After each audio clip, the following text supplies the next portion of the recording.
ভোটের মুখে ফের বাড়ল কেন্দ্রীয় সরকারি কর্মীদের ডিএ। 4% বাড়ল কেন্দ্রীয় সরকারি কর্মীদের ডিএ। ডিএ বেড়ে হলো 50%। চলতি বছরের 1 জানুয়ারি থেকেই 50% হারে ডিএ পাবেন কেন্দ্রীয় সরকারি কর্মীরা এবং রাজ্যের সরকারি কর্মীদের সঙ্গে কেন্দ্রীয় সরকারি কর্মীদের ডিএর ফারাক ফের বেড়ে হলো 36%।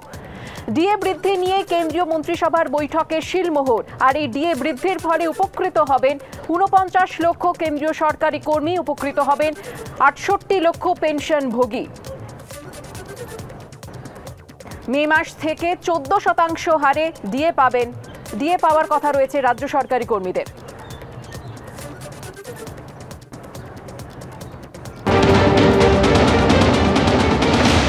मंत्रिमंडल ने केंद्र सरकार के कर्मचारियों को जो डीएनएस अलाउंस मिलता है और जो पेंशनर्स हैं जिनको डीएनएस रिलीफ मिलता है, इन दोनों में 1 जनवरी 2024 से 4% की वृद्धि करने का निर्णय लिया।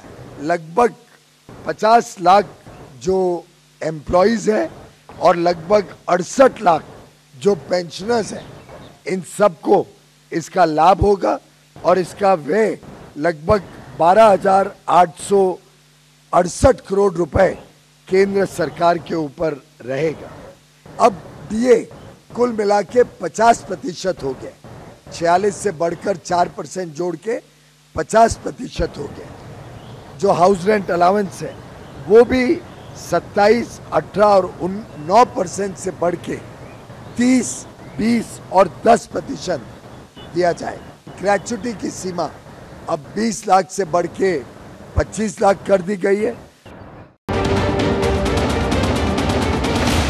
1 জানুয়ারি থেকেই তারা কিন্তু এই যে আজকে ডিক্লিয়ার করলো এটা মার্চ মাস, তাহলে এই যে মার্চ মাসে যদি মানে ডিএটা দেয় তাহলে 3 মাসের এরিয়ারটা পাবে, বকেয়াটা পাবে। মুখ্যমন্ত্রী যেই ডিএটা ঘোষণা করেছে বাজেটের সময় সেটা দেবে 1 মে থেকে, তখন হবে 14 হলেও কিন্তু আমাদের ওই 36% ডিএ বাকি থাকবে। যখন 17% ডিএ কেন্দ্রীয় সরকারের ছিল তখন আমাদের 3% ডিএ দিয়েছিল। মানে আমরা যেভাবে বঞ্চিত হই এই ডিএ পরিপ্রেক্ষিত, সেটা একটা অভাবনীয়। আমাদের যে মামলা, সেই মামলা এই পরিপ্রেক্ষিতেই তারা রায়ও দিয়েছে যে ডিএ সাংবিধানিক অধিকার, অর্থাৎ সরকারি কর্মচারীদের ডিএ নির্দিষ্ট নিয়ম অর্থাৎ এআইসিপিআই অনুসারে দিতে হবে। এখন সরকার সেটাকে ডিলে করার জন্য বা যাই হোক আইনি প্রক্রিয়ার মাধ্যমে সুপ্রিম কোর্টে নিয়ে গেছে। ভাবুন তাহলে 40% ডিএর যে বকেয়া, সেটা কি পরিমাণ বঞ্চনা।